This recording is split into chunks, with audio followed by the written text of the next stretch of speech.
नमस्कार दोस्तों, alpha officers academy के यूट्यूब चैनल पर आप सभी का स्वागत है। हम कर रहे थे लॉ फॉर आरएएस मेंस।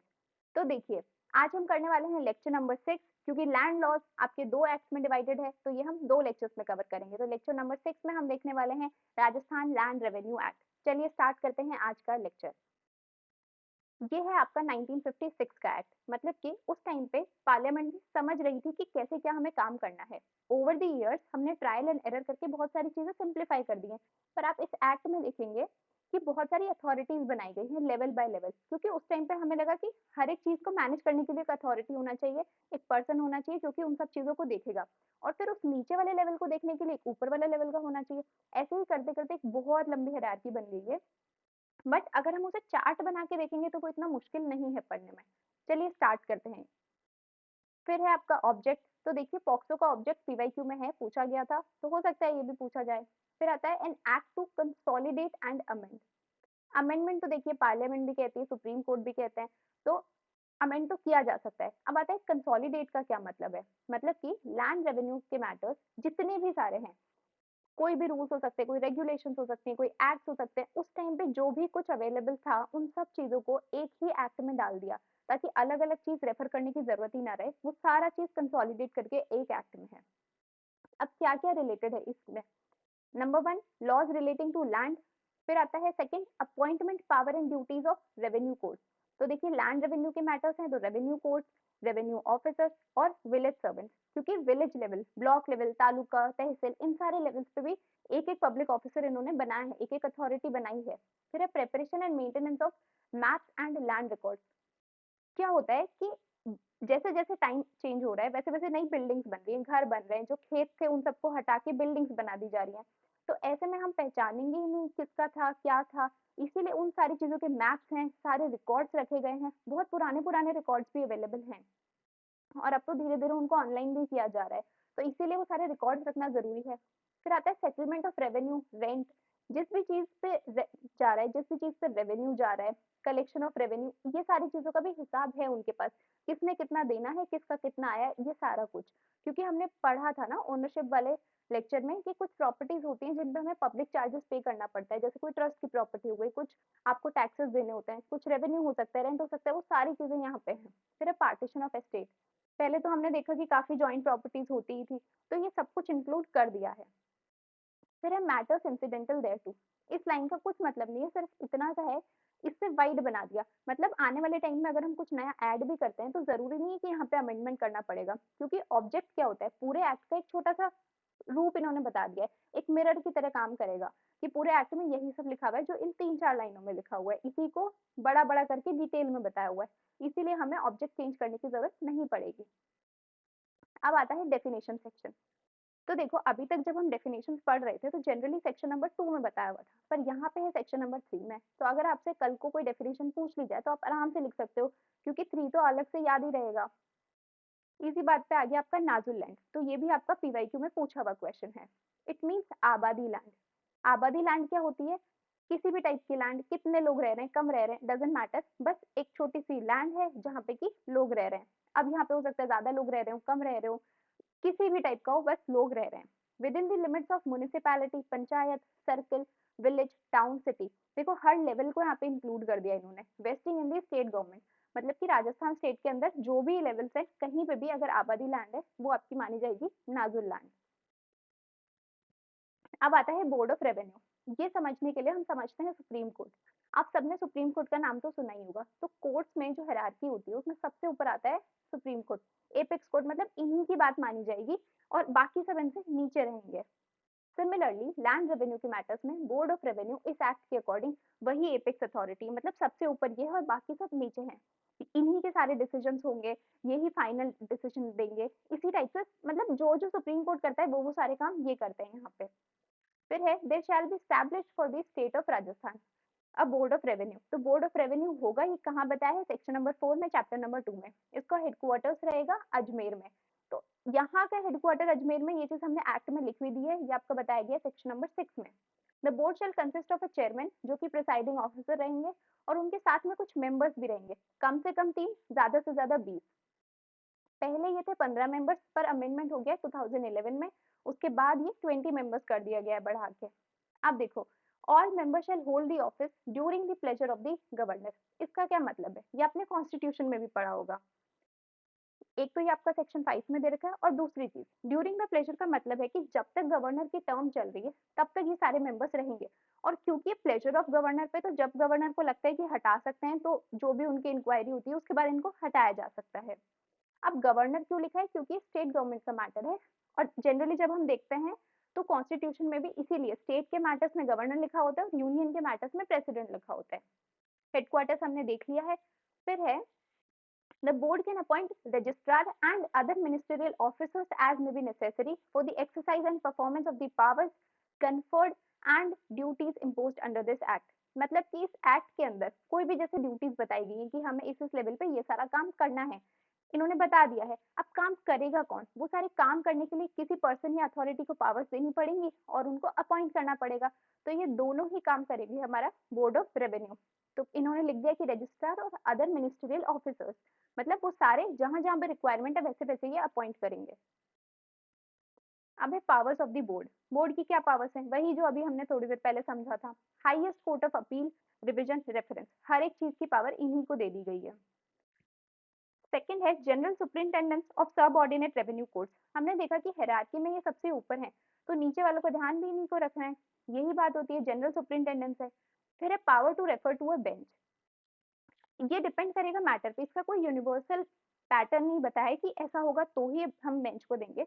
जब जरूरत पड़ेगी डिपेंडिंग, तब तब कर दिया जाएगा। फिर है डिफरेंस इन ओपिनियन, अगर ऐसा कुछ कॉन्फ्लिक्ट होता है तो भी board of revenue he decide करेंगे कि अब क्या करना है। Maintain such register books and accounts, हमने ऑब्जेक्ट में भी देखा था कि सारे रिकॉर्ड्स मेंटेन करके रखने हैं, तो ये सारी चीजें हमें मेंटेन करके रखनी है ताकि इस एक्ट का सारा काम स्मूथली होता रहे। देखो, may be necessary for the transaction of its business, क्योंकि ये तो जरूरी है सब कुछ मेंटेन करके सिस्टमैटिक वे में रखना ही है। फिर other powers conferred bye the state, इसमें दोनों चीजें इंक्लूडेड हैं, अब तक जो पावर्स दी हैं और आने वाले टाइम में भी जो स्टेट गवर्नमेंट अमेंड करके इंक्लूड कर सकते हैं वो सब। अब है रेवेन्यू कोर्ट्स एंड ऑफिसर्स। ये हमें तीन चीजों के रिस्पेक्ट में पढ़ना है, रेवेन्यू के मैटर्स में, लैंड सेटलमेंट के मैटर्स में, और फिर है लैंड रिकॉर्ड के मैटर्स में। अब देखो, ये हमारा जैसे पूरा राजस्थान है, मैप नहीं है ये, बस समझाने का तरीका है। इसमें आपके क्या क्या है, डिविजन्स हैं, सब डिविजन्स हैं, डिस्ट्रिक्ट्स हैं, तालुका हो गई, ब्लॉक हो गए, फिर आपका हो गया तहसील, फिर आपका हो गया सब तहसील। तो ऐसे अलग अलग हिरार्की है, उन्हीं अलग अलग हिरार्की पे अलग अलग ऑफिसर्स हैं इन तीन चीजों के रिस्पेक्ट में। देखो, स्टेट लेवल राजस्थान के लेवल पे, यहाँ पे तो आपका रहेगा बोर्ड ऑफ रेवेन्यू। फिर है डिवीजन, वैसे ही सब डिवीजन पे रहेगा। फिर आपका डिस्ट्रिक्ट लेवल पे, फिर आपका ब्लॉक लेवल पे, फिर है तहसील एंड सब तहसील लेवल पे। अब है रेवेन्यू एपेलेट अथॉरिटी। तो अपील की पावर तो इंडिया में हर जगह पे है ही, तो यहाँ पे भी दी गई है कि बोर्ड ऑफ रेवेन्यू है, वैसे ही रेवेन्यू एपेलेट अथॉरिटी है। बनाएगा कौन, स्टेट गवर्नमेंट अपॉइंट करेगी। कितने ऑफिसर्स होंगे, जैसे बोर्ड ऑफ रेवेन्यू में थे वैसे ही यहाँ पे भी है, नॉट बीइंग लेस देन 3, मतलब कम से कम तो बता दिया पर ज्यादा नहीं बताया। तो जैसे जैसे जरूरत पड़ेगी ज्यादा हो सकते हैं। अब इनके पास किस किस चीज की पावर है, देखिए, receive here and dispose of appeal, revision and reference, मतलब कि सिमिलरली वही सारी पावर्स हैं जो कि बोर्ड ऑफ रेवेन्यू के पास थी। तो आपको सिर्फ एक चीज अलग ध्यान रखनी है कि एपलेट अथॉरिटी, बाकी सब कुछ सेम है। अब क्या क्या सुन सकते हैं, revenue judicial cases and other matters specifically provided by the law, जो भी अलग से लिखा है वो भी सुनना ही है इनको, और जो नॉर्मल रेवेन्यू मैटर्स है उन सब की अपील तो जाएगी ही जाएगी।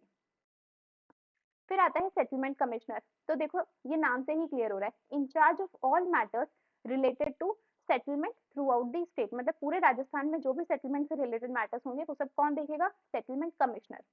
फिर आता है डायरेक्टर ऑफ लैंड रिकॉर्ड्स, ये भी आपका नाम से ही क्लियर हो रहा है, shall be in-charge of all matters related to survey, एक तो सर्वे से रिलेटेड, दूसरा preparation, revision and maintenance of land records, दूसरा लैंड रिकॉर्ड से related throughout the state. तो ये आपकी दो और अथॉरिटीज हैं। अब है formation and alteration of patwari circle.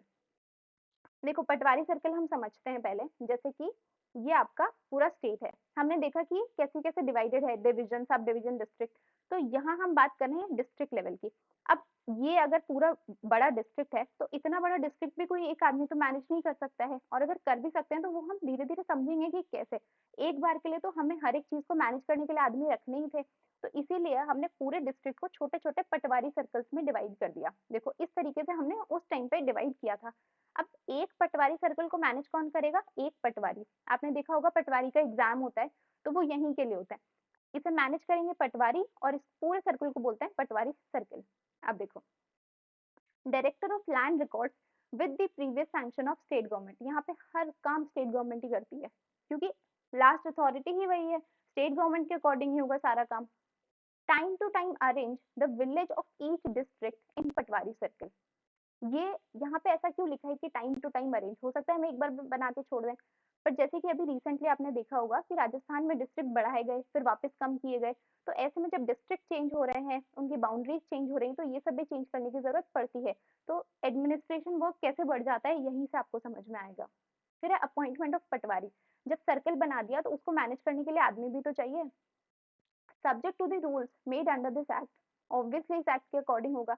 अब आता है अपॉइंट कौन करेंगे। यहाँ पे कलेक्टर अपॉइंट करेंगे पटवारी को, और पटवारी सर्कल कौन बनाएंगे? Director of land records shall appoint a patwari for each circle. देखा वही वाला सर्कल है। Maintenance and records for the collection of all rents. अब आप काम देखते जाइएगा। नंबर 1 रेंट्स, दूसरा है रेवेन्यू, फिर थर्ड है other demands due from the land holders and tenants of the circle for which he is appointed. मतलब ये 3 काम है इनके, एंड अदर ड्यूटीज ये हो गया फोर्थ। अब यहाँ पे वो सब इंक्लूड हो गया जो कि हमने डायरेक्टली मेंशन नहीं किया है, एज द स्टेट गवर्नमेंट में प्रिस्क्राइब। अब आता है formation and alteration of land records inspection circle. जैसे अभी हमने पटवारी सर्कल देखे थे, उससे बड़े लेवल पे होता है land record inspection circle. District को डिवाइड किया था पटवारी सर्कल में, उसी तरीके से यहाँ पे होंगे उससे थोड़े बड़े सर्कल, मतलब उससे ज्यादा बड़े एरिया में।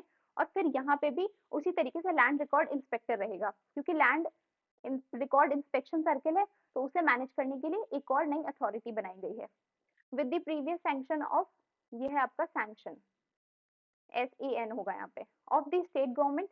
The director of land records may arrange the Patwari circle of each district into land record inspection circle। ये तो हमने ऑलरेडी समझ लिया है।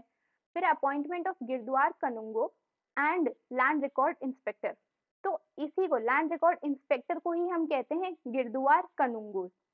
Subject to the rules made under this act. वही जैसे पटवारी का था, सिमिलरली वैसे ही है। The collector shall appoint. कौन अपॉइंट करेगा? कलेक्टर। पटवारी सर्कल के लिए भी कलेक्टर अपॉइंट कर रहे थे, और बना कौन रहा था उनको? Director of land records. तो यहाँ पे तो कोई कंफ्यूजन की बात ही नहीं है। Shall upon two each land record inspection circle. उस पूरे सर्कल को मैनेज करने के लिए गिरद्वार कनुंगोस और land record inspector for the proper supervision, maintenance and correction of annual register and record. देखो इनको काम तो सिर्फ 2 ही करना है, क्योंकि इनका काम ही रिकॉर्ड्स रखने का है। पर एनुअल रिकॉर्ड्स इतना इंपॉर्टेंट क्यों? इसे हाईलाइट करने का पर्पस क्या है? क्योंकि ये आपका पीवाईक्यूज में पूछा गया है कि एनुअल रजिस्टर्स क्या होते हैं। तो नंबर 1 थिंग तो आपको यही लिखनी थी कि एनुअल रिकॉर्ड बनाता कौन है, काम किसका है। दूसरा आप मेंशन कर सकते हैं कि सेक्शन 132 में इनको बताया गया है, और सेक्शन 132 भी यही बताता है कि जो लैंड रिकॉर्ड ऑफिसर्स होंगे वो ही सारा काम करेंगे, एनुअल रजिस्टर्स बनाएंगे। कैसे बनाएंगे? एज स्टेट गवर्नमेंट में प्रिस्क्राइब। स्टेट गवर्नमेंट कुछ भी चीजें ऐड कर सकती है, वहां पे यही चीज लिखी हुई है, क्योंकि जैसे जैसे गवर्नमेंट बोलेगी वैसे वैसे काम करना है। अब यहाँ पे कुछ यूनिवर्सल क्यों नहीं लिखा गया है? क्योंकि जैसे जैसे टाइम इवॉल्व हो रहा है, ओवर द इयर्स बहुत सारी चीजें चेंज हुई हैं, तो स्टेट गवर्नमेंट तरीका भी चेंज कर सकती है, इसीलिए वहाँ पे कुछ स्पेसिफाई नहीं किया गया, बस इतना बोला है स्टेट गवर्नमेंट में प्रिस्क्राइब। अब उन्हें जो एनुअल रजिस्टर्स बनाने हैं वो या तो एनुअली बनाने हैं, जो कि नाम से ही क्लियर हो रहा है, या फिर for a longer period of time भी हो सकता है 2 साल का बनवा लें या 1.5 साल का बनवा लें।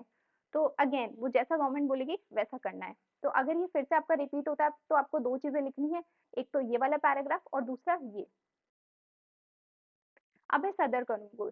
Subject to the rules made under this act, the director of land records.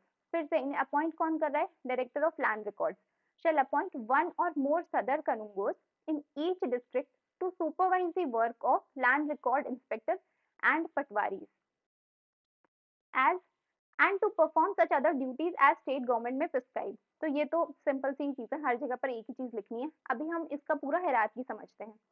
सबसे ऊपर आपका आएगा सदर कनुंगोस, फिर आपका आएगा लैंड रिकॉर्ड इंस्पेक्टर या फिर गिरद्वार कनुंगोस, फिर नीचे है आपका पटवारी।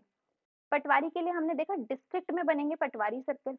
इससे बड़े लेवल पे होते हैं लैंड रिकॉर्ड इंस्पेक्शन सर्किल, ये भी आपके डिस्ट्रिक्ट में ही बनेंगे बट ये उससे बड़े होंगे, बड़े एरिया में होंगे। इसे मैनेज करेंगे, मतलब कि इनको सुपरवाइज भी करेंगे और खुद का भी काम करेंगे, ये लैंड रिकॉर्ड इंस्पेक्टर और गिरद्वार कनुंगोस। फिर सबसे ऊपर है सदर कनुंगोस, इनका तो सिर्फ काम ही सुपरवाइज करने का है। इनके पास देखो दो काम है, खुद के भी सर्कल को मैनेज करना है और नीचे वाले को सुपरवाइज भी करना है। इनके पास सिर्फ काम ही सुपरवाइज करने का है, और ये किसे सुपरवाइज करेंगे, दोनों को, पटवारी को भी और लैंड रिकॉर्ड इंस्पेक्टर्स को भी। अब है चैप्टर नंबर 4 जिसमें कि सारा प्रोसीजर बताया गया है, procedure of revenue courts and officer. यही वजह है कि इस पूरे एक्ट को हम प्रोसीजरल लॉ कहते हैं, क्योंकि हमने देखा था कंसोलिडेट किया गया है सब कुछ, तो प्रोसीजर भी इसी एक्ट में डाल दिया है। बट क्योंकि ये प्रोसीजर आपके इतना इंपॉर्टेंट नहीं है, तो इसीलिए हम इसे डिटेल में नहीं पढ़ेंगे। अब आता है चैप्टर नंबर 5, यहाँ पे हम देखेंगे appeal, reference, revision and review. देखो टू टायर एपेलेट सिस्टम है, मतलब एक पर्सन की अपील यहाँ जा रही है, फिर जो यहाँ वाली अथॉरिटी है इसकी भी अपील का प्रोविजन बनाया गया है। इसीलिए हम इसे देखते हैं, इसे आपको एज इट इज याद करना पड़ेगा, 2 बार देख के लिखना, 2 बार बिना देखे लिखना, याद हो जाएगा। किसकी अपील किसको जाती है, तहसीलदार की अपील जाती है कलेक्टर को।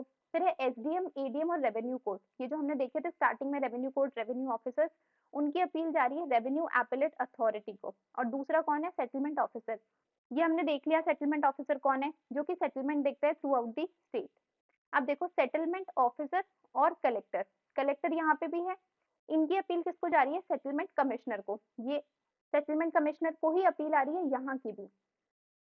फिर एक commissioner, additional commission, revenue appellate authority और सेटलमेंट कमिश्नर, यहाँ तक जो भी चीजें आई थी उन सबकी अपील किसको जा रही है, बोर्ड ऑफ रेवेन्यू। अब इसके बाद अपील और कहीं नहीं जाती है, क्योंकि ये है आपकी एपिक्स अथॉरिटी।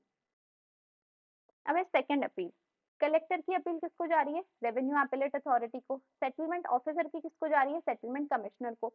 देखो ये याद करने में बहुत ही आसान है, ऑफिसर की जा रही है कमिश्नर को। सिमिलरली लैंड रिकॉर्ड ऑफिसर की जा रही है लैंड रिकॉर्ड डायरेक्टर को। थोड़ा सा रिवाइज करते हैं, लैंड रिकॉर्ड ऑफिसर का क्या काम है, इनका काम है एनुअल रजिस्टर्स बनाना, जो कि आपका पीवाईक्यू में पूछा गया है। फिर है कमिश्नर और रेवेन्यू एपेलेट अथॉरिटी, इनकी अपील किसको जा रही है, रेवेन्यू बोर्ड को। फिर यहाँ से कहीं नहीं जाती है, क्योंकि ये हाईएस्ट अथॉरिटी है। अब थर्ड अपील, तो देखो थर्ड अपील वाला कुछ नहीं है, हमें सिर्फ टाइम लिमिट देखना है। Settlement officer, land record officer और डीएम मतलब कि कलेक्टर, इनके लिए टाइम लिमिट कितना है, 30 डेज। फिर है कमिश्नर, ये वही है settlement commissioner, director of land records, फिर है रेवेन्यू एपेलेट अथॉरिटी, इनके लिए कितने दिन का टाइम है, 60 डेज का। फिर है रेवेन्यू बोर्ड, मतलब रेवेन्यू बोर्ड के पास अगर हमें अपील लेके जाना है तो 90 डेज। अब यही टाइम लिमिट हम ऊपर वाले से समझते हैं। देखो रेवेन्यू एपेलेट अथॉरिटी के पास अगर टाइम लिमिट जाना है, मतलब अपील जानी है, तो कितना होना चाहिए, क्या लिखा हुआ है, 60 डेज। फिर सेटलमेंट कमिश्नर के पास जाना है तो कितना दिन होना चाहिए, 30 डेज, ये चीज लिखी हुई है। फिर land record director, director of land record कहाँ लिखा हुआ है, यहाँ पे। अगर वही लैंड रिकॉर्ड ऑफिसर होता तो वो 30 डेज होता, बट डायरेक्टर है तो यहाँ पे। फिर है रेवेन्यू बोर्ड, तो रेवेन्यू बोर्ड के लिए कितना टाइम चाहिए, देखिए 90 डेज। यहीं से आपको क्लियर हो गया, ये टेबल याद करनी पड़ेगी और इसका कोई तरीका नहीं है। अबे नॉन अपीलेबल मैटर्स, हम स्टार्टिंग से देखते हैं कि हर चीज में अपील होती है। ये हमने जो बाकी एक्ट्स पढ़े थे वहां पे भी देखा था, जैसे सेक्सुअल हैरेसमेंट एक्ट, पॉक्सो, इन सब में अपील की पावर होती है। तो यहाँ पे भी है, बट कौन से मैटर्स है जो कि एक्सेप्शन है। Number 1, for an order admitting an appeal for review on the section 5 of Indian limitation act. तो देखो section 5 of Indian limitation act किस चीज की बात करता है, लिमिटेशन एक्ट के बारे में मैंने आपको बताया था। यहाँ पे कुछ चीजें बताई गई हैं कि कहाँ पे लिमिटेशन के बाद भी सूट फाइल हो सकता है और नहीं हो सकता। लिमिटेशन पीरियड क्या होता है, 3 साल का हो सकता है, 6 साल का हो सकता है, 12 साल का हो सकता है, अलग अलग चीजें डिफाइन की गई हैं हर एक मैटर के लिए। तो सेक्शन 5 कहता है कि जो सूट होते हैं, जो सिविल सूट होते हैं, उनके लिए अलाउड नहीं है। क्यों अलाउड नहीं है, क्योंकि लिमिटेशन एक्ट ने खुद ने ही बहुत लंबा टाइम पीरियड दिया है, 12 साल का भी दिया है, 30 साल का भी दिया है। तो ऐसे में जब ऑलरेडी इतना लंबा टाइम दे दिया है, तो आप क्यों नहीं अवेयर, आप क्यों नहीं आए इतने टाइम में, इसके बाद भी अगर हम आपको अलाउ कर देंगे तो फिर तो आप लाइफ में उठ के कभी भी आ जाएंगे। इसीलिए इतना लंबा टाइम देने के बाद इनको आना अलाउड नहीं है, तो इसीलिए इस चीज को यहाँ पे मना कर दिया है। सेकंड है order rejecting an application for revision और रिव्यू। मतलब एक एप्लीकेशन फाइल करी थी आपने या तो रिवीजन के लिए या रिव्यू के लिए, जब वो रिजेक्ट हो गई है तो उसकी कोई अपील नहीं हो सकती है, क्योंकि जो रिवीजन और रिव्यू है, देखो जब हम नॉर्मल अपना सिविल लॉ पढ़ते हैं तो उसमें आप देखेंगे क्रिमिनल लॉ में भी है कुछ प्रोविजन कि अगर आपने रिवीजन करवा लिया तो फिर आप अपील नहीं ला सकते, अगर आपने रिव्यू करवा लिया तो आप अपील नहीं ला सकते। अगर हमने एप्लीकेशन फाइल करी है, वो रिजेक्ट ही इसलिए हुई है क्योंकि उस मैटर में इतनी वर्थ नहीं थी, मतलब कि कब होती है एप्लीकेशन रिजेक्ट, जब वो मैटर सुनने लायक ही नहीं है, तो यहाँ पे वो सुनने लायक ही नहीं है, रिजेक्ट कर दिया तो मतलब इसकी अपील होना भी जरूरी नहीं है। फिर है for an order which is declared by this act as final, अगर बोर्ड ऑफ रेवेन्यू ने कुछ डिसाइड कर दिया मतलब वो फाइनल है। इसी तरीके से कुछ और चीजें हो सकती है यहाँ पे फाइनल बता दिया हो, तो ऐसे में जब फाइनल बता ही दिया तो अब अपील की कहाँ जरूरत पड़ रही है। फिर है फ्रॉम एन इंटरिम ऑर्डर, तो देखिए इंटरिम ऑर्डर की अपील नहीं जा सकती है, सिविल लॉ में भी कुछ प्रोविजन है, क्योंकि एक आता है फाइनल जजमेंट, अब इन बिटवीन हो सकता है 10 इंटरिम ऑर्डर हो सकता है 50 हो जाए, कितना लंबा केस चला है, कितने ऑर्डर्स आए, क्या डिमांड रही है पार्टीज की, तो ऐसे में अगर हम हर ऑर्डर के पीछे अपील लेके जाने लगेंगे तो कितना टाइम लग जाएगा, फिर तो केसेस कभी सॉर्ट ही नहीं होंगे, इसीलिए इंटरिम ऑर्डर्स की अपील नहीं जाएगी। अब है चैप्टर 6, ये बात करता है लैंड की। देखो all roads, all land which are not property of others, मतलब जो किसी की प्रॉपर्टी नहीं है, जिसका कोई ओनर नहीं है, आप मैं या कोई भी उसका ओनर है ही नहीं, हमें पता ही नहीं है, तो ऐसे में वो सारी प्रॉपर्टीज होंगी स्टेट की, ये हमने पहले भी पढ़ा था। अगर आपको थोड़ा बहुत भी ध्यान आ रहा हो कि कुछ लोग होते हैं जिनके कोई हायर्स नहीं होते, कोई रिप्रेजेंटेटिव्स नहीं होते, बस वो अकेले हैं, उनकी प्रॉपर्टी है, अब उनके कोई बच्चे बच्चे हैं नहीं, तो ऐसे में जब उनकी डेथ हो जाएगी तो वो सारी प्रॉपर्टी चली जाएगी स्टेट को, वही चीज यहाँ पे लिखी हुई है, जिसका कोई नहीं उसका स्टेट। फिर है right to all minerals, mines and quarries, to all fisheries, navigation, irrigation from a river shall vest in the state government, सारे राइट स्टेट गवर्नमेंट के, ये सारे आप नाम याद कर सकते हैं कि कौन कौन से राइट्स हैं। एनी पर्सन और authority or lawful authority extracts or removes minerals from any mine or quarry, the right which west in and has not been assigned, देखो वेस्ट किसके पास है, स्टेट गवर्नमेंट के पास, and not been assigned by the state government, उनके पास था, उन्होंने अब तक किसी को दिया नहीं है। ऐसे में अगर आप ये सारी चीजें निकाल लेते हो, मतलब ये राइट टू मिनरल वगैरह किसके हैं, स्टेट गवर्नमेंट के, उन्होंने अब तक आपको बोला नहीं है, कोई परमिशन दी नहीं है, तो ऐसे में जो कलेक्टर है वो आप पे पेनल्टी लगा सकते हैं। अब देखो ऑर्डर इन राइटिंग, तो जब भी सरकारी काम होता है तो वो कागजों पे ही होता है, आपने देखा होगा हर चीज के लिए नोटिस निकलता है, हर चीज के लिए ऑर्डर निकलता है, वही लिखा हुआ है, थोड़ा कॉम्प्लिकेटेड लग रहा होगा पर बात सिंपल सी है। तो कलेक्टर बताएंगे बाय ऑर्डर इन राइटिंग, क्या बोलेंगे, क्या हमारी पेनल्टी होगी, pay a penalty not exceeding a sum calculated at the rate of 50 rupees per ton, मतलब कि अगर आपने मिनरल्स निकाले हैं, अब वो कितने भी हो सकता है आपने 10 टन निकाला हो, तो ऐसे में 50 रुपीज पर टन, और a fraction therefore of the minerals so extracted और रिमूव्ड, और जो आपने लिया है वहां से मटेरियल वो भी आपसे वापस ले सकते हैं। अब देखो यहाँ पे आता है थोड़ा सा ट्विस्ट, क्योंकि उस टाइम के अकॉर्डिंग ये 1956 का है, तो इन सारी चीजों में अब अमेंडमेंट्स होते रहते हैं, मतलब कि इनके साथ जो अलग से हम ऐड कर देते हैं, जो भी नोटिस ऑर्डर्स निकाल देती है स्टेट गवर्नमेंट, तो वो सब साथ में ऐड किया जाएगा और उन सबको देखते हुए फिर इसका कोई डिसीजन लिया जाता है। अब है section 90, liability of all land to payment और रेवेन्यू और रेंट, जिन भी लैंड पे रेवेन्यू रेंट पे करना है वो सारी चीजें बताई गई हैं। ऑल लैंड, एक तो सारी लैंड्स पे जाएगा, इसे हाईलाइट करने का मतलब ही यही है, जो जो चीजें मैंने हाईलाइट कर रखी ना आपको सिर्फ ये याद रखनी है, बाकी आपको कुछ भी नहीं करना, बाकी आप मन से भी लिख सकते हो। टू वॉट एवर पर्पज, किसी भी पर्पज के लिए, applied and wherever suited, कहीं पे भी हो सकती है, is liable to the payment of revenue और rent, to liable to the payment, sorry ये ना यहाँ पे रिपीट हो गया है, liable to the payment of revenue और rent to the state government, मतलब हमें किसको पे करना है, स्टेट गवर्नमेंट को पे करना है, एक्सेप्ट, पहले तो सारी ही लैंड को पे करना है, except land has been wholly exempted from which liability by special grant or contact with the state government or by the provision of law for the time being enforced, मतलब कि पूरे paragraph में इन्होंने यही बोला है, जितनी भी लैंड है सारी लैंड को पे करना है, किसको पे करना है, स्टेट गवर्नमेंट को पे करना है, एक्सेप्ट, अब इन्होंने बोला एक्सेप्ट में दो चीजें, एक तो जिसे स्टेट गवर्नमेंट ने कोई ग्रांट प्रोवाइड कर दिया हो या फिर उन्होंने बोल दिया हो कि इस चीज को हम होली एग्जेम्प्ट कर रहे हैं, दूसरा लॉ ने लिख दिया हो कि इस पे नहीं लगना चाहिए कोई भी अलग से, जैसे कि आप देखेंगे कि जो बीपीएल बस्ती होती है, अब ऐसे में भी आप उनसे भी अगर आप पब्लिक चार्जेस लेने लग जाओगे, रेवेन्यू रेंट लेने लग जाओगे तो कैसे चलेगा, तो ऐसे में लॉ भी कुछ चीजों को एग्जेम्प्ट करती है, तो ये दो चीजें एग्जेम्पशन है, बाकी हर किसी को पे करना है। सेक्शन 90 ए, देखो ए का मतलब क्या है कि बाद में ऐड किया गया है, अमेंडमेंट किया गया है। फिर है use of agricultural land for non agricultural purpose.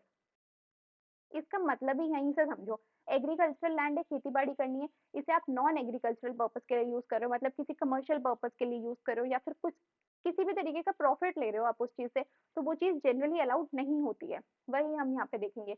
No person holding any land for the purpose of agriculture, मतलब एग्रीकल्चर के पर्पस के लिए थी उसके पास, शैल यूज द सेम और एनी पार्ट, या तो पूरी को यूज कर रहा है या फिर एनी पार्ट। अगर आप किसी एक पर्टिकुलर पार्ट को भी यूज कर रहे हैं तो भी वो नहीं माना जाएगा, मतलब कि आप लाइबल रहेंगे उस चीज के लिए भी। फॉर एनी पर्पस, किसी भी पर्पस के लिए, जरूरी नहीं सिर्फ कमर्शियल, देखो अदर पर्पस भी लिख दिया है, हो सकता है आप रहने के लिए कोई बिल्डिंग बना रहे हो, वो भी नहीं चलेगा। Except with the written permission of state government, मतलब कि आपको परमिशन लेनी पड़ेगी स्टेट गवर्नमेंट की। स्टेट गवर्नमेंट आफ्टर मेकिंग और causing to be made due inquiry, state government करेगी इंक्वायरी, हो सकता है वो आपको रिफ्यूज कर दे, मतलब आपने मांगी परमिशन, ऐसे में स्टेट गवर्नमेंट का मन करेगा तो वो ग्रांट कर देगी उस चीज के लिए, देखेगी कि हो सकता है आप सही में वहां पे रहने के लिए बना रहे हो सकता है आपके पास और कोई रहने की जगह ही ना हो, मतलब जो भी है वो इंक्वायरी करेगी, हो सकता है आपको ग्रांट कर दे, हो सकता है आपको मना कर दे, तो ये स्टेट गवर्नमेंट के ऊपर है। When any such land or part thereof is permitted to be used for any purpose other than agriculture, person to whom such permission is granted shall be liable to pay। देखो हमने apply किया, मना भी करा सकते थे या फिर हाँ भी कर सकते थे, ऐसे में उन्होंने परमिशन तो दे दी है, पर क्योंकि उन्होंने परमिशन दे दी और हम दूसरे पर्पस के लिए वो चीज यूज कर रहे हैं, तो हमें क्या पे करना पड़ेगा स्टेट गवर्नमेंट को, एन अर्बन असेसमेंट लिवाइड और such amount by way of premium, या फिर बोथ, या तो ये या तो ये या फिर दोनों। अब डिपेंड करता है कि हमसे क्या मांगा गया है, ये भी स्टेट गवर्नमेंट ही बताएगी।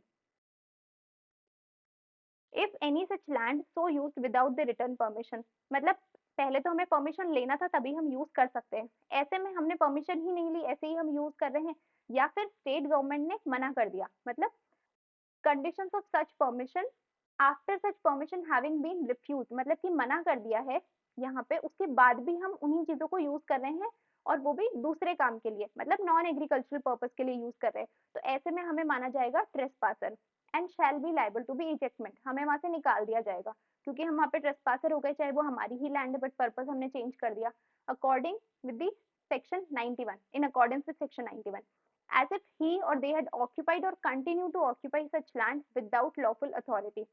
देखो ट्रेसपासर का नाम ही यही है कि हमारे पास लॉफुल अथॉरिटी नहीं है, अगर मैं उस चीज की ओनर हूँ मतलब मेरे पास लॉफुल अथॉरिटी है, बट क्योंकि मुझे यहाँ पे ट्रेसपासर बोल दिया उन्होंने, मतलब लॉफुल अथॉरिटी के बिना रह रही हूँ और वो लोग अब मुझे वहां से निकाल देंगे, इविक्ट कर देंगे। Provided that the state government में in lieu of having such person to retain such land, अगर उनको ऐसे में वो लैंड रखनी है, चाहे परमिशन चाहे बिना परमिशन, बट मुझे कुछ बहुत ही जरूरी काम है तो मेरे को रखनी है, तो ऐसे में मैं क्या कर सकती हूँ, use the same for any purpose, कोई और पर्पस अदर देन एग्रीकल्चर, क्योंकि एग्रीकल्चरल लैंड है तो other than agriculture, on payment of penalty या फाइन, किसी भी तरीके का फाइन पे कर सकते हैं जो भी स्टेट गवर्नमेंट मांगेगी। अब ये तो पे करना ही है नंबर वन, और दूसरा in addition to the urban assessment and premium, अभी हमने थोड़ी देर पहले देखा था कि हो सकता है स्टेट गवर्नमेंट हाँ कर दे, एक तो हो सकता है मना कर दे और दूसरा हाँ कर दे, हाँ कर दे तो ऐसे में दो चीजें हमें पे करनी पड़ेंगी, अर्बन असेसमेंट और दूसरा जो भी वहाँ का प्रीमियम है। प्रीमियम एक तरीके से यहाँ पे रेंट को ही बोला गया है, जैसे लीज का जो अमाउंट होता है उसे हम प्रीमियम कहते हैं according to transfer of property act, उसी तरीके से यहाँ पे जो रेंट रेवेन्यू रहेगा उसे हमने प्रीमियम नाम दिया है, या फिर बोथ, तो वही सारी चीजें हमें एडिशन में यहाँ भी पे करनी पड़ेंगी और साथ में जो पेनल्टी देनी पड़ेगी वो तो अलग।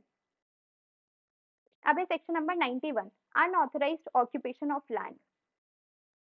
Person who occupies and continues to do so shall be regarded as trespasser, ये हमने देख लिया कि वो ट्रेसपासर रहेगा जो भी अनऑथराइज्ड तरीके से किसी लैंड को ऑक्यूपाई कर रहा है, एंड मे बी इविक्टेड, निकाल दिया जाएगा उसको। कौन निकालेगा, अब आता है अथॉरिटी, तहसीलदार, ये आपने नाम सुना होगा तहसीलदार का। अगर वहां पे कोई क्रॉप है, कोई बिल्डिंग लगी हुई है, मतलब अभी तक तो कोई खाली लैंड किसी और चीज के लिए यूज कर रहे हैं, अब देखिए कोई क्रॉप खड़ी है, बिल्डिंग है, ऐसे में on such land is not removed, मतलब वो सारी चीजें हटाई नहीं गई हैं, तो यहाँ पे टाइम फिक्स कर देगा तहसीलदार कि भाई या तो तुम्हारी क्रॉप है वो पूरी हो जाए या फिर जो बिल्डिंग है उसे हम हटवा दे, तो ऐसे में एक टाइम फिक्स किया जाएगा, and then it shall be forfeited to the state, वो सारा चला जाएगा स्टेट के पास, and disposed of as the collector may direct. अगर छोटा मोटा काम है तो तहसीलदार ने कर लिया, अब यहाँ पे कुछ और इंक्लूड हो गया तो यहाँ पे कलेक्टर देखेंगे वो चीज।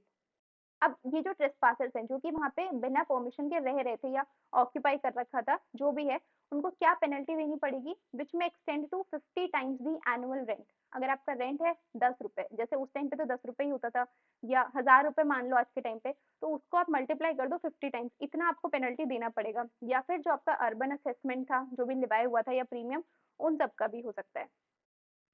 बिफोर टेकिंग प्रोसीडिंग्स तहसीलदार शैल सर्व नोटिस। तो देखो ये होता है, ये क्यों दिया जा रहा है, एक ट्रेसपासर को भी नोटिस क्यों दिया जा रहा है, क्योंकि ये नेचुरल जस्टिस होता है कि हमें दोनों पार्टीज को सुनना है। हो सकता है उसकी ऐसी कोई मजबूरी रही हो, इसलिए पहले हम उसे नोटिस देंगे, डायरेक्टली ये सब काम स्टार्ट नहीं हो जाएंगे, पहले उसे नोटिस देंगे, उसकी भी बात सुनी जाएगी। अब देखो, इफ ट्रेसपासर फेल्स, अगर यहाँ पे वो फेल हो जाता है 15 दिन में हटाने के लिए, कितने दिन का टाइम मिला है, 15 दिन, इसके बाद भी नहीं करता है, तो या तो उसे सिंपल इम्प्रिजनमेंट हो सकती है। सिंपल और रिग्रेस, ये हमने दो टर्म्स पढ़ी हैं इन लेक्चर्स में, इसका मतलब मैं आपको बता देती हूँ। सिंपल का मतलब कि नॉर्मल आपकी इम्प्रिजनमेंट है। रिग्रेस में क्या होता है, आपको हार्ड वर्क करना पड़ता है। आपको जैसे आपने मूवीज में देखा होगा कि पत्थर तोड़ने हैं, तो वहां तो चीजों को थोड़ा फैंसी दिखा देते हैं, बट रिग्रेस इम्प्रिजनमेंट में आपसे काम भी करवाया जाता है, और सिंपल में ऐसा कुछ नहीं होता है। 1 मंथ टू 3 ईयर्स तक का सिंपल इम्प्रिजनमेंट हो सकता है, 20,000 तक का फाइन हो सकता है। अब ऐसे में भी एक और चीज आती है, गवर्नमेंट एम्प्लॉई जो कि काम नहीं कर रहा है, मतलब कि पर्सन रह रहा है वो तो ठीक है, उन लोगों को तो सिर्फ इतना ही देना है। अब मान लो तहसीलदार है, उसने अपनी ड्यूटी नहीं करी है, क्योंकि उसका तो काम था चीजें ध्यान रखने का, ऐसे में उसको प्रिजन हो सकता है अप टू 1 मंथ तक का, और फाइन हो सकता है 1000 रुपए तक का, मतलब कि जो गवर्नमेंट एम्प्लॉयज है उनको भी काम करना है। अब है, लैंड में भी set apart for special purpose, हो सकता है कोई अलग से पर्पस हो, जैसे किसी स्टेट में कल्टीवेशन के लिए रख दिया हो, या फिर फॉरेस्ट रिजर्व के लिए रख दिया हो, डिपेंड करेगा ना किस टाइप की लैंड है, तो ऐसे में जो कलेक्टर है वो रख सकता है। Such as for free pasturage of cattle, forest reserve, तो ये डिपेंड करेगा कि किस टाइप की लैंड है, और कलेक्टर ने उसे अलग रखा है। फॉर डेवलपमेंट ऑफ आबादी, जो कि वहाँ के लोग रह रहे हैं, और फॉर एनी अदर पब्लिक और municipal purpose, and such land shall not be used otherwise, मतलब जिस स्पेशल पर्पस के लिए रखा गया है सिर्फ उसी के लिए यूज होगी, और किसी काम के लिए यूज नहीं होगी, और अगर होनी भी है तो प्रीवियस सैंक्शन लेना पड़ेगा कलेक्टर का। फिर है powers to regulate control and management of forest growth. Forest growth मतलब इस चीज को भी इंक्लूड कर दिया है, आप देखना कि इस एक्ट में कैसे सब कुछ इंक्लूड किया गया है। फिर आता है दी स्टेट गवर्नमेंट, यहाँ पे कौन काम कर रहा है, state government. With a view to prevent deforestation, make rules and regulations to control and manage forest growth. Deforestation एक बहुत ही बड़ी समस्या है, ये तो सब जानते हैं, इस पे तो एसेज भी आते हैं, तो इसे मैनेज करने के लिए कौन काम कर रहा है, स्टेट गवर्नमेंट। अगर इन सारे रूल्स को नहीं माना जाता है, मतलब स्टेट गवर्नमेंट ने कह दिया ऐसा ऐसा करना नहीं माना गया, तो उसके लिए भी पेनल्टी रखी गई है, मैक्सिमम 1000 रुपीज। और अगर फिर भी कंटिन्यू चल ही रहा है, मतलब पहले एक दो बार आपने किया, आपसे 1000 रुपए ले लिए, फिर भी डेली बेसिस पे चल रहा है, तो 50 रुपए रोज के। अब देखो ये मैं मानती हूँ कि कम है, बट क्योंकि ये पहले का टाइम था तो उस टाइम पे इतना ही है, हो सकता है आने वाले टाइम में इसे बढ़ा दिया जाए। Section 94A, road side trees. ये तो आपने देखा होगा ऐसे ना, ये जैसे रोड्स बनी हुई हैं तो यहाँ पे आजकल पेड़ लगा देते हैं, या फिर इस साइड पे पेड़ लगा देते हैं, तो वो सारी चीजों की बात की है यहाँ पे। All road side trees planted by state government या फिर लोकल फंड। इसमें आप देखेंगे कि या तो स्टेट गवर्नमेंट कर देती है, या फिर ना कुछ एनजीओ है आजकल जो एनवायरमेंट पे काम कर रहे हैं, तो उन लोग को भी ये टेंडर्स मिल जाते हैं कि ठीक है आप लोग जाके लगा दीजिए, तो या फिर लोकल फंड जो भी फंड्स वगैरह उन्हें इकट्ठा हुए हैं। या तो अगर कोई पेड़ पहले से ही सूख रहा है, गिरने वाला है, या फिर किसी ने काट दिया है by the order of collector, तो जो उसकी लकड़ी रहेगी shall be property of state government. अब क्योंकि उगाए उन्होंने ही थे, तो एट द एंड प्रॉपर्टी भी उन्हीं की है, जो भी वहां से फ्रूट्स निकलेंगे वो सब भी स्टेट गवर्नमेंट के ही रहेंगे। डेवलपमेंट ऑफ आबादी, आबादी के लिए क्या डेवलप हो रहा है यहाँ पे, state government shall make rules for the reservation of land to be set apart for the development of abadi and for allotment of nazul land. ये हमने देखा था नाजुल लैंड, हमें पीवाईक्यू में भी पूछा गया है, यहाँ पे फिर से उसकी डेफिनेशन ऐड कर दी है, इसका मतलब होता है आबादी लैंड ही। तो अगर आबादी के लिए हमें ऐसे कोई रूल्स वगैरह बनाने हैं, तो वो कौन काम करेगा, उन्हें रहने के लिए अलग से जगह देनी है, तो ये सारे काम हमारी देखेगी स्टेट गवर्नमेंट। क्योंकि होता है ना, बनाया गया है, जैसे मैं जयपुर में रहती हूँ, तो जयपुर में भी अलग अलग एरियाज हैं।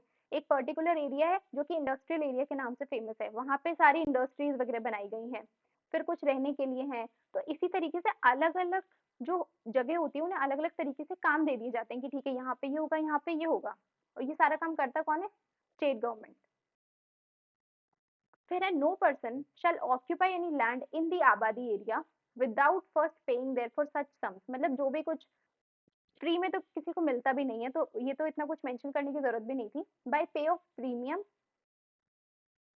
Sorry, by way of premium as may be fixed under this act, मतलब कि प्रीमियम पे करना पड़ेगा। मैंने आपको बोला था इस प्रीमियम का मतलब और कुछ नहीं है, ये जो भी रेंट या रेवेन्यू है वो ही है, सिर्फ इसे नाम प्रीमियम दे दिया गया है। फिर एक collector to fix rates of premium, ये सारा फिक्स कौन करेगा? कलेक्टर। ये भी आप समझ रहे होंगे कि प्रॉपर्टी की वैल्यू पहले कम हुआ करती थी, अब हर साल प्रॉपर्टी की वैल्यू बढ़ रही है, तो ये कौन बढ़ा रहा है? ये जो सारी रेट्स है ये सारा काम करता है कलेक्टर। वो देखेंगे कि जैसे जैसे महंगाई बढ़ रही है या जो भी है अकॉर्डिंग टू सोसाइटी के रूल्स ये चीजें बढ़ती रहती हैं। अब है चैप्टर नंबर 7, इसमें बात कर रहे हैं सर्वे और रिकॉर्ड ऑपरेशंस की। तो ये काम किसका था? अगर आपको ध्यान आ रहा होगा तो हमने देखा था डायरेक्टर ऑफ लैंड रिकॉर्ड्स, मतलब कि लैंड रिकॉर्ड ऑफिसर का ये काम है। स्टेट गवर्नमेंट क्या बोल सकती है? सर्वे करना है, रीसर्वे करना है किसी भी लोकल एरिया का by notification in official gazette. ये तरीका है स्टेट गवर्नमेंट का। हमने ये चीज पहले भी देखी कि सारा सरकारी काम कागजों पे ही होता है, तो ये ऑफिशियल गैजेट में कह देंगे कि इस पर्टिकुलर एरिया का हमें सर्वे करवाना है। करेगा कौन? Land record officer.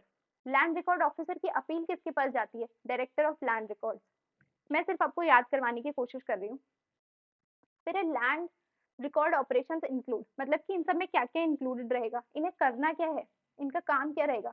डीमार्केटिंग boundaries, preparation of map and field book. देखो मैप बनाने हैं, क्योंकि थोड़े थोड़े टाइम में ना जगह चेंज होने लगती है। मतलब अगर आप कहीं पे 5 साल पहले गए और आप 5 साल बाद जाएंगे तो आप उस चीज को पहचान नहीं पाएंगे। तो ऐसे में सरकार तो एटलीस्ट पहचान पाए, तो उसके लिए सारे मैप्स बना के रखती है वो। बाउंड्रीज चेंज होती रहती हैं, जैसे स्टेट की बाउंड्रीज चेंज होती है वैसे उस डिस्ट्रिक्ट की डिवीजन की वो भी तो चेंज होती रहती है। अभी जैसे राजस्थान में कुछ नए डिस्ट्रिक्ट बने थे फिर हटा दिए गए, तो इस तरीके से जो सारी बाउंड्रीज है इन सब का ध्यान भी इन्हीं को रखना होता है। अब आता है रिकॉर्ड ऑफ राइट, ये इन्हें प्रिपेयर करना है। तो देखो रिकॉर्ड ऑफ राइट आपका पीवाईक्यू में पूछा गया है, तो इसे फिर से आप अच्छे से कर लें। रिकॉर्ड ऑफ राइट में क्या क्या चीजें इंक्लूड है? ये 3 चीजें, खेवत, खातौनी और माफी रजिस्टर। ये क्या होता है? देखो खेवत क्या होता है? It is the register of all estate holders, सारे एस्टेट होल्डर उस पर्टिकुलर एरिया में जो कि सर्वे और रिकॉर्ड ऑपरेशंस में आए हैं। It also include interest of each co share, mortgages in possession and person holding land from the estate holder. 3 चीजें हैं यहाँ पे। जैसे मान लो किसी पर्सन का हिस्सा है 30-40%, मतलब 3-4 लोग हैं उन सबका 20% 30% ऐसे मिला के, तो वो सारे जिनका शेयर है उस प्रॉपर्टी में वो सब इंक्लूड होंगे। दूसरा मॉर्गेज इन पोजेशन, मॉर्गेज पे कोई प्रॉपर्टी थी बट अभी जो पोजेशन में है जिसको प्रॉपर्टी मिली है वो हो गया मॉर्गेजी, और जिसने दी है वो होता है मॉर्गेजर। तो जो मॉर्गेजी है जो कि अभी पोजेशन में है वो यहाँ पे इंक्लूडेड रहेगा। थर्ड है जिसको कि एस्टेट होल्डर से लैंड मिली है। ये 3 चीज इंक्लूडेड है। क्या इंक्लूडेड नहीं है? टेनेंट। टेनेंट को यहाँ पे नहीं गिना है, मॉर्गेजी को गिना है पर टेनेंट को नहीं गिना है। ये कुछ आयरॉनिकली बात है पर ठीक है आपको याद रखना है। फिर है खातौनी, it is a register of all person cultivating और अदरवाइज होल्डिंग और ऑक्यूपाइंग लैंड। तीनों चीज इंक्लूड कर दी। कल्टीवेशन हो रहा है, किसी और वजह से ले रखी है, या फिर नॉर्मली उस एरिया में वो लैंड उसने ऑक्यूपाई कर रखी है, रहने के लिए भी हो सकती है, वो भी सारे इंक्लूड रहेगा यहाँ पे खातौनी में। थर्ड है माफी register, a resistor of all person holding land in such area fee of rent और रेवेन्यू। अब है chapter number 8 section 173, settlement officer. ये अथॉरिटी हमने देखी थी जो कि सेटलमेंट का काम करते हैं पूरे डिस्ट्रिक्ट में। ये करेंगे क्या? Shall prepare for each village in district और other local area, district level पे भी हो सकता है और लोकल एरिया बेसिस पे भी हो सकता है। अंडर अंडर सेटलमेंट ऑपरेशन, ये सेटलमेंट का काम देखेंगे। फिर chapter 9 talks about partition of estate, ये आपके सिलेबस में इतना इंपॉर्टेंस नहीं रखता है। चैप्टर 10 है कलेक्शन ऑफ रेवेन्यू, किससे कितना लेना है। चैप्टर 11 है मिसलेनियस पोर्शन, इसमें बाकी सब चीजें इंक्लूडेड रहेंगी, बट ये सारे ही चीजें आपके सिलेबस पॉइंट ऑफ व्यू से इंपॉर्टेंट नहीं है, इसलिए हम इन्हें डिटेल में नहीं देख रहे हैं। अब एक क्रिटिसिज्म, देखो जब से हमने एक्ट पढ़ना स्टार्ट किया एक चीज तो हमने देखा कि चीजें बहुत ही कॉम्प्लिकेटेड बना दी है, हर एक छोटी छोटी चीज पे अथॉरिटी बना दी है, फिर उसको सुपरवाइज करने के लिए कोई बना दिया है। तो उस पॉइंट ऑफ टाइम पे तो ठीक था, हम चीजें समझ रहे थे, पार्लियामेंट भी चीजें समझ रही थी कि कैसे मैनेज करना है, पर आज के टाइम पे इसीलिए इसका क्रिटिसिज्म होता है। आउटडेटेड प्रोविजंस है, बहुत ही पुराने ज़माने की सी बातें लगती हैं। दूसरा कॉम्प्लेक्सिटी है, कॉम्प्लेक्स प्रोसीजर है, किसकी अपील कहाँ जाएगी? अब कोई पर्सन है जिससे इतना लिटरेट नहीं है या फिर जो नहीं समझता हो, उन सब लोगों के लिए ये चीज़ें हार्ड हो जाती हैं। वो समझेंगे ही नहीं कि हमारा मैटर चल कहाँ रहा है या फिर हम अपील लेके जाएँ तो कहाँ जाएँ? या फिर अगर हमें किसी चीज़ की शिकायत करनी है तो हम किसको करें? इतने सारे तो नाम हैं। थर्ड है इनइक्विटेबल डिस्ट्रीब्यूशन ऑफ लैंड। तो ये तो एक बेसिक क्रिटिसिज्म है, इतना बड़ा नहीं है क्योंकि ये हर जगह ही होता है, बट फिर भी ये इस एक्ट का क्रिटिसिज्म माना जाता है। फोर्थ है लैक ऑफ एनफोर्समेंट। इसकी वजह है सिर्फ और सिर्फ कॉम्प्लेक्सिटी। इतनी चीजें हैं, कॉम्प्लेक्स बना दी है, कॉम्प्लिकेटेड बना दी है, तो ऐसे में वो इन्फोर्स नहीं हो पाती है। आप खुद सोचो, इतनी बड़ी हायरार्की है, आप किस किस लेवल पे इन्फोर्स करवाते ही रहोगे। आप जितना करवाने की कोशिश करोगे कहीं ना कहीं कोई लूप होल रह ही जाएगा। फिर limited focus on environmental concern. देखो कंसर्न तो है बट उतना नहीं है, जैसे डिफॉरेस्टेशन में हमने देखा था, जो पेनल्टी है वो भी बहुत ही कम है। आज के टाइम पे तो एटलीस्ट उसे बढ़ा देना चाहिए। तो इसीलिए एनवायरमेंटल कंसर्न्स पे इतना ध्यान नहीं रखा गया है। फिर है ineffective action on eviction of trespasser leading to repeated encroachment on government land. इसके लिए आप फिर से ना वो पेनल्टीज ध्यान करो, आपने देखा होगा, अभी हमने थोड़ी देर पहले देखा था, इनकी जो मैक्सिमम पेनल्टीज है ना वो भी काफी कम है। अब किसी को सही में वो प्रॉपर्टी लेनी है और हो सकता है वो वहां पे कुछ बहुत ही प्रॉफिट ओरिएंटेड काम कर रहा हो, तो ऐसे में वो ठीक है, ट्रेसपासर मान लेगा, खुद ही मान लेगा कि हमें ट्रेसपास कर रहा हूँ, जो भी 1000-2000 रुपए उसने दे दिए बस वो फ्री हो गया। तो इसीलिए इनके लिए थोड़े स्ट्रिंजेंट पेनल्टीज बनानी चाहिए। लास्ट है delay in reporting and disposal of case. तो इसका भी सिर्फ एक ही वजह है कि क्योंकि कॉम्प्लेक्स हैं, काफ़ी सारे हायरार्की में चीज़ें बना दी हैं, सिर्फ और सिर्फ इसीलिए डिले हो जाता है या फिर उन्हें समझ नहीं आता कहाँ जाना है।